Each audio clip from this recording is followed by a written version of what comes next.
ভারত পাকিস্তানের হামলা পাল্টা হামলা, শিশু নারী সহ উভয় পক্ষের বহু প্রাণহানি। ভারত পাকিস্তান পরিস্থিতি পর্যবেক্ষণ করছে বাংলাদেশ।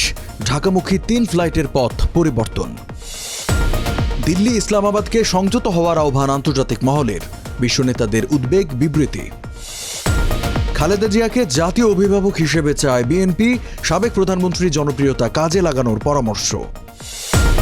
এবং দ্বিতীয় দিনের বৈঠকেও মিলল না আইএমএফের ঋণের কিস্তি, বাজার ভিত্তিক বিনিময় হার চালুর তাগিদ সংস্থার। আমন্ত্রণ টিভিএস নিউজ অব দ্য ডেতে, সাথে আছে আমি রঞ্জু ইফতেখার। এতক্ষণ দেখছিলেন সংবাদ শিরোনাম, এবারে জানাবো বিস্তারিত। হঠাৎ করে মধ্যরাতে পাকিস্তানে হামলা চালিয়েছে ভারত। এর জবাবে ভারতেও পাল্টা হামলা চালিয়েছে পাকিস্তান। সব মিলিয়ে পাকিস্তান ও পাকিস্তান নিয়ন্ত্রিত কাশ্মীরে 9টি স্থানে হামলা চালানোর কথা বলেছে ভারত। 6টি স্থানে হামলা হওয়ার কথা স্বীকার করেছে পাকিস্তানের সেনাবাহিনী। ভারতের ক্ষেপণাস্ত্র হামলায় পাকিস্তানের অন্তত 26 জন এবং ভারত নিয়ন্ত্রিত কাশ্মীরে পাকিস্তানের গোলায় 10 জন নিহত হয়েছেন।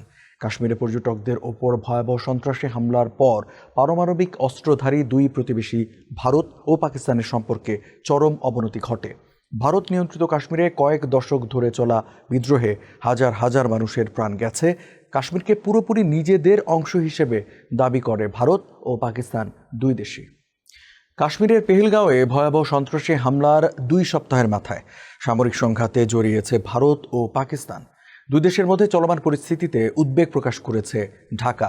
একই সঙ্গে পরিস্থিতি গভীরভাবে পর্যবেক্ষণ করা হচ্ছে বলেও জানিয়েছে পররাষ্ট্র মন্ত্রণালয়। 7 মে এক বিবৃতিতে একথা জানিয়েছে মন্ত্রণালয়। এতে বলা হয়েছে, আঞ্চলিক শান্তি, সমৃদ্ধি এবং স্থিতিশীলতার চেতনায় বাংলাদেশ আশাবাদী যে কূটনৈতিক প্রচেষ্টার মাধ্যমে উত্তেজনা হ্রাস পাবে এবং এই অঞ্চলের মানুষের সুবিধার জন্য শেষ পর্যন্ত শান্তি বিরাজ করবে। প্রতিবেশী 2 দেশের মধ্যে এই সংঘাতের কারণে আজ ঢাকামুখী 3টি ফ্লাইটকে পথ পরিবর্তন করতে হয়েছে বলে জানিয়েছে শাহজালাল বিমানবন্দর কর্তৃপক্ষ। ওই ফ্লাইটগুলো কুয়েত ও তুরস্ক থেকে আসছিল বলে জানিয়েছেন বিমানবন্দরের নির্বাহী পরিচালক গ্রুপ ক্যাপ্টেন কামরুল ইসলাম। ভারত ও পাকিস্তানের মধ্যে পাল্টাপাল্টি হামলায় প্রাণহানির ঘটনায় গভীর উদ্বেগ প্রকাশ করেছেন জাতিসংঘের মহাসচিব অ্যান্তোনিও গুতেরেস। তার মুখপাত্র বলেছেন, নিয়ন্ত্রণ রেখা ও আন্তর্জাতিক সীমান্তে ভারতের সামরিক অভিযানের বিষয়ে মহাসচিব খুবই উদ্বিগ্ন। তিনি 2 দেশকে সামরিক দিক থেকে সর্বোচ্চ সংযম দেখানোর আহ্বান জানিয়েছেন। পাকিস্তানের বিভিন্ন স্থানে ভারতের ক্ষেপণাস্ত্র হামলাকে হতাশাজনক বলেছেন যুক্তরাষ্ট্রের প্রেসিডেন্ট ডোনাল্ড ট্রাম্প। উত্তেজনাকর পরিস্থিতিকে কেন্দ্র করে দুঃখ ও উদ্বেগ প্রকাশ করেছে চীন। চীনের পররাষ্ট্র মন্ত্রণালয়ের একজন মুখপাত্র বিবৃতি দিয়ে জানিয়েছেন, ভারত ও পাকিস্তান এমন 2 প্রতিবেশী যাদের আলাদা করা যায় না এবং তারা চীনের প্রতিবেশীও। বার্তা সংস্থা রয়টার্সের প্রতিবেদন অনুযায়ী জাপানও সাম্প্রতিক পরিস্থিতির বিষয়ে উদ্বেগ জানিয়েছে। তবে হামলার ঘটনায় ভারতকে সমর্থন জানিয়েছে ইসরায়েল। 4 মাস লন্ডনে চিকিৎসা শেষে 6 মে ঢাকায় ফিরেছেন বিএনপি চেয়ারপারসন ও সাবেক প্রধানমন্ত্রী খালেদা জিয়া। গুলশানের আবাসিক ভবন ফিরোজায় অবস্থান করছেন তিনি। খালেদা জিয়া দেশে ফিরে আসায় উজ্জীবিত হয়েছেন দলের নেতাকর্মীরা। তবে তাকে সক্রিয় রাজনীতিতে নয়, জাতীয় অভিভাবক হিসেবে পরিচিত করাতে চায় বিএনপি। দেশের সংকট আর সম্ভাবনায় খালেদা জিয়ার অভিজ্ঞতা আর পরিচিতি রাষ্ট্র কাজে লাগাবে, এমন প্রত্যাশা নেতাদের। রাজনৈতিক বিশ্লেষক সাব্বির আহমেদ মনে করেন, বাংলাদেশের মতো দেশে 75 বছরের পর সক্রিয় রাজনীতিতে অবদান রাখার উদাহরণ নেই। বরং খালেদা জিয়াকে আলংকরিক চেয়ারপারসনের পদে রেখে তার আপোষহীন চরিত্র আর তুমুল জনপ্রিয়তা ভোটের মাঠে কাজে লাগাতে পারে বিএনপি।